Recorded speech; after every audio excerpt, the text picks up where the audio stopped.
अच्छा, समाज में कई बहुत लोभी भी होते हैं, कई लोगों को देखा हो बड़े लालची होते हैं, कई लोग भक्ति भी।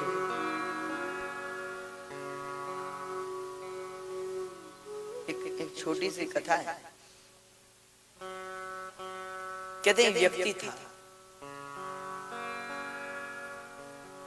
बहुत लोभी, इतना लोभ क्या कहें। गांव वाले उसे चिढ़ाने के लिए, अब आपने कई बार देखा होगा, जो मूर्ख है उसे कहते देखो कितने बड़े ज्ञानी, चिढ़ाने, सबको पता है वो मूर्ख है, फिर भी उसे ज्ञानी चिढ़ाने के लिए कहते। वैसे ये बड़े लोभी तो गांव वाले चिढ़ाने के लिए कहते आगे दानचंद महाराज आ गए, बहुत दानी, दानचंद ही नाम रख दिया, बहुत दानी आ रहे। सब लोग दानचंद जी कहते, नाम जाने क्या था, पर सब गांव में दानचंद के नाम से प्रसिद्ध थे।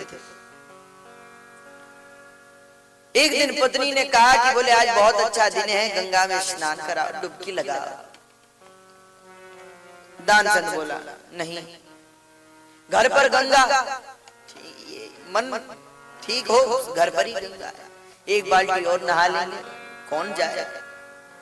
पत्नी ने समझाया महाराज गंगा जी जाओ, स्नान कराओ, आज बहुत अच्छा दिन है। पति ने कहा तो किराया लगेगा। पत्नी बोली कोई धन की कमी थोड़े, 150 रुपए जो लगे सो किराया दे देना, कोई बात नहीं। दानचंद बोले किराया नहीं, रहने दो। पत्नी बोली तो पैदल चले जाओ, पर जाओ, 12 किलोमीटर दूर थी गंगा जी, चले।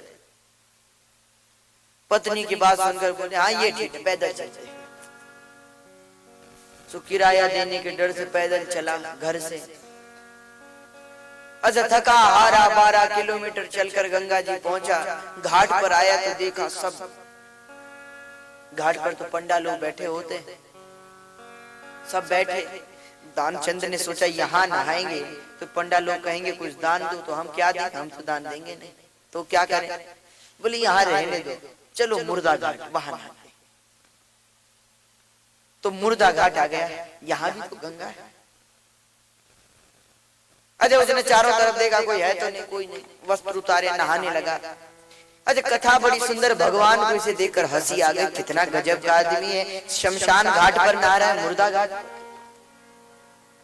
भगवान को हंसी आ गई। भगवान ने एक वटुक ब्राह्मण का रूप धारण कर आ गया। अच्छा जब अंदर डुबकी लगाई थी तब तो कोई नहीं था, पर जैसे ही बाहर आया भगवान बोले यजमान जी की जय हो। मुख पोछा कौन है, देखा भगवान ये ब्राह्मण देवता। महाराज आप कौन, ये बोले हम यहाँ के पंडा हैं, यहाँ बैठे। ये बोला महाराज शमशान घाट तो छोड़ देते, कहीं और जाओ, यहाँ क्या घाट पर जा। भगवान बोले नहीं हम संतोषी ब्राह्मण हैं, हम तो यहीं रहते हैं। तो कैसे चलता है भोजन, वो बोले सब भगवान की, भगवान ने कहा सब भगवान की। भगवान ऐसा करते हैं कि साल भर में कैसा यजमान भेज देते हैं जो साल भर के भोजन की व्यवस्था कर देता है। अच्छा तो बोले तो क्या भगवान ने आपको भेजा है, साल भर की व्यवस्था करो। ये बोले साल भर हम तो एक दिन क्या एक समय की व्यवस्था भी नहीं कर सकते, हमारे पास कुछ नहीं है। ब्राह्मण देवता हंसने लगे कि भाई कोई जबरदस्ती नहीं है कि इतना ही दो, पर कम से कम कुछ तो दो। दानचंद सोचने लगा क्या दें, आज तो दान हो ही जाएगा हमारे हाथ से। दुखी मन में सोचा और कहा देखो ऐसा करेंगे, अभी तो नहीं हमारे पास नहीं है, पर कभी फिर अगली बार नहाने आएंगे तो एक ढेला, उस एक पैसा देंगे तुम्हें।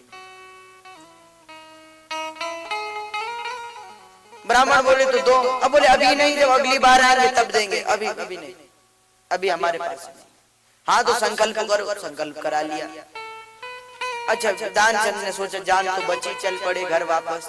अच्छा 12 किलोमीटर इधर 12 उधर, थक गए थे पैदल चल कर, घर पहुंचे सो गए। पत्नी ने जलपान कराया, पैर दबाने लगी। इतने में बाहर से आवाज आई, यजमान जी की जय हो। भगवान ने ये बोले, दान पत्नी से कहा जाओ देखो कौन है दरवाजे पर। पत्नी बाहर आई, पत्नी ने कहा कि महाराज आप कौन? भगवान ने सब बताया। पत्नी अंदर आई, बोली कोई बाहर आए हैं, कोई पंडित जी, तो हम क्या करें? बोले कुछ देने को कह आए थे क्या? चंद बोले देने को तो कहा था, पर इसे घर का पता किसने दे दिया? अरे बोले महाराज जो तो आ गए। दानचंद बोलो कह दो कि बीमार है, कभी फिर अनाज बीमार है। पत्नी भी बाहर आ गई। पत्नी ने कहा महाराज बहुत बीमार है, कभी फिर आइएगा, अभी नहीं। ब्राह्मण देवता वो भगवान अंतर्यामी सब जाने। भगवान बोले कोई बात नहीं, दान तो रहने दो, पर हमने उनसे संकल्प कराया है, संकल्प में हमारे यजमान हो गए। अब दान मिले ना मिले, पर जब तक ठीक नहीं हो जाते तब तक हम यहीं रहेंगे। वही यजमान का हाथ ऐसे कैसे छोड़ दे, वो परेशानी में कैसे चले जाए। अब जब तक वो ठीक नहीं होता हम यहीं रहेंगे। और बनाने की कोई चिंता नहीं, भोजन दे देना, हम खुद बना लेंगे। अच्छा पत्नी अंदर आई, दानचंद ने कहा गया। अब वो नहीं मारे, वो कह रहे हैं कि हम यहीं रहेंगे जब तक ठीक नहीं हो जाते। दानचंद ने कहा कह दो मर गए। सो वो पत्नी मर गए, हाँ कह दो मर गए। और अंदर आए तो बोले हम सांस रोक कर पड़े रहेंगे। अच्छा पत्नी भी आई रोते हुए, कहा महाराज वो नहीं रहे, मृत्यु हो गई, मर गए। मर गए, हाँ कभी फिर आइएगा महाराज तब दान। ठीक। अब वो तो अमित रूप प्रगटे थे ही काला। गांव गांव में, पूरे गांव में खबर लगा दी दानचंद मर गए, मर गए। सारे गांव वाले इकट्ठे हो गए। अरे दानचंद भी बड़ा विचित्र, वो भी पड़ा हुआ, कुछ बोले नहीं कि अगर बोले तो कुछ देना पड़ेगा, इसलिए लेटा है। सांस, गांव वाले देखें सब, सांस हो गया कल्याण, मर गए, मृत्यु हो गई।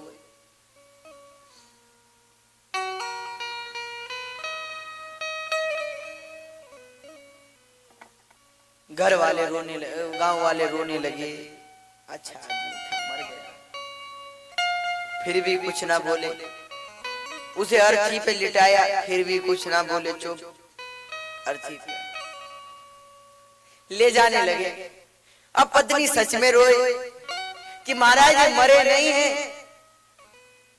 पत्नी रोए कि महाराज ये मरे नहीं हैं। गांव वाले कहे ये तो तुम्हारा भ्रम है, मोह है, मरने वाला तो मर गया। अब पत्नी कैसे समझाए कि मरे नहीं है, महाराज ये नहीं मरे हैं। गांव वाले सुनने को तैयार, मोह है, पकड़ लिया। दानचंद को ले, राम नाम सत्य है, आगे भगवान और पीछे वो दानचंद के अर्थी। वो फिर भी आंख खोल के देख, कहाँ लेता रहे, आंख बंद कर ली। आज मर जाए पर दान नहीं देंगे।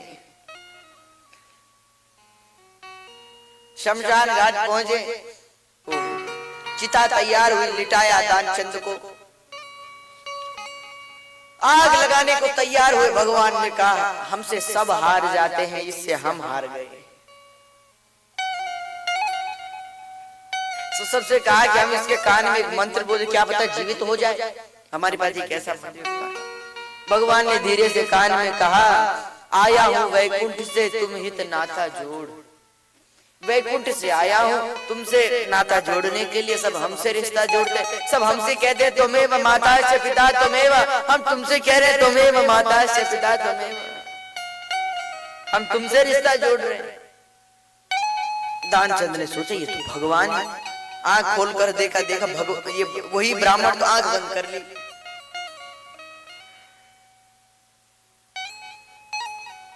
भगवान हंसने लगे। फिर कान में कहा, बोले मांग ले वो वरदान का जो हमें देना छोड़ो, पर तुम ही कुछ मांग लो।